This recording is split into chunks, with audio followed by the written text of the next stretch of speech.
on the northern side of Sveti Clement, and walk along the pretty island paths with their garnishing of tropical vegetation.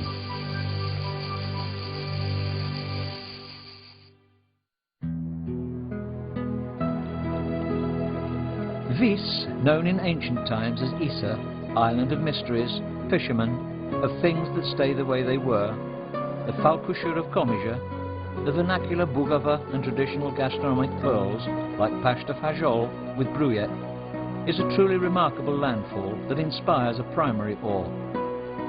Vis goes back to the Neolithic period, and it has been lived in and ruled by the Greeks and Romans, the Illyrians, the Venetians, the English and the Habsburgs.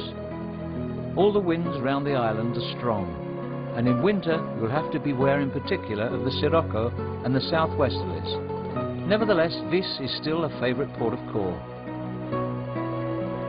We are coming in from the northeast and sailing into capacious Vis port. The first thing to greet us in the bay is the Czech villa, then the English fort, and after that a picturesque peninsula with a church and the monastery of St. Jerome. In Vis, a considerable number of fixed anchorage points have been put in the harbour for sailors, and there are electricity and water hookups. While if the Bora or a sirocco are blowing with any strength, it's possible to anchor in Stonca Bay. In Vis, it's a good idea to visit the attractive eastern settlement of Kut and try out pasta with lobster in the Vatrica tavern, or perhaps tuna in white wine in the Poyoda restaurant. If we sail from the port of Vis eastwards, after 2 miles we'll be greeted by the lighthouse on Stončica Point, and directed towards the bay of the same name, that because of its unabashed loveliness, we've put in the high-flying society of Dream Point destinations. Stončica is well out of the way of the winds, has a sandy bottom and 5 or 6 meters of water for anchoring. And after a swim and generally wallowing in luxury, you can't beat dropping in at the idyllic tropical tavern called Stončica, in which the enterprising Lincia brothers make terrific brodette and lamb specialities, using ingredients that they catch, rear and grow themselves. Moving on, we'll soon be on the southeastern side of Vis, where our attention will be drawn by a group of little islands. The first of them, named Budikovac, is a nice anchorage and a still nicer bathing place. Off the second, Ravnik, you drop anchor and row in the dinghy through the attractive green grotto.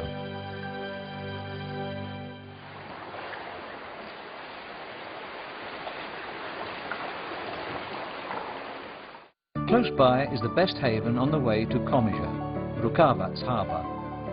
Going on westwards to Komija, one certainly has to stop off at the next Dream Point destination, the Mala Travna Bay.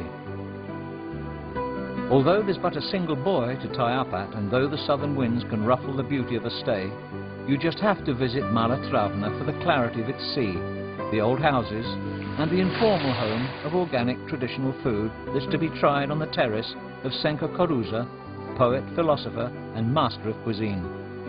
Try out Senko's herb brandy, his organic Plavats wine, goat cheese and salted anchovies, or his fish soup and brodette with pasta fajol.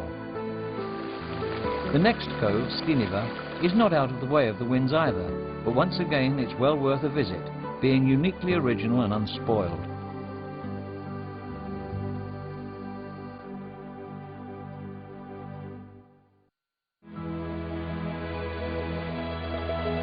Here we are now in legendary fisherman's Komija, where you can tie up stern first to the quay, anchoring not being such a good idea because of the many ground cables. In Komija you should first take in the distinctive feel of the place. View the monastery, chat with the locals, see the legendary Falkusha and drop into the fishing museum with the world's biggest collection of knots. For the inner man, we can recommend the Bako Tavern.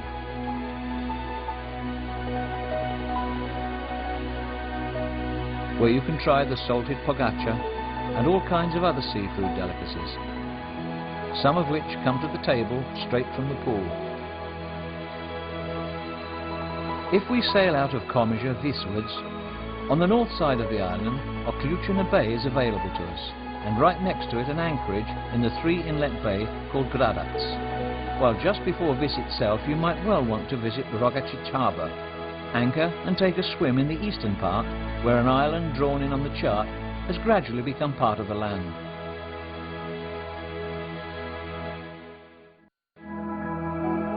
If you sail as far as Vis, it's certainly worth visiting neighbouring Vugava and the famed Blue Cave that can be reached by dinghy, as long as you leave someone on board ship in Balloon Bay.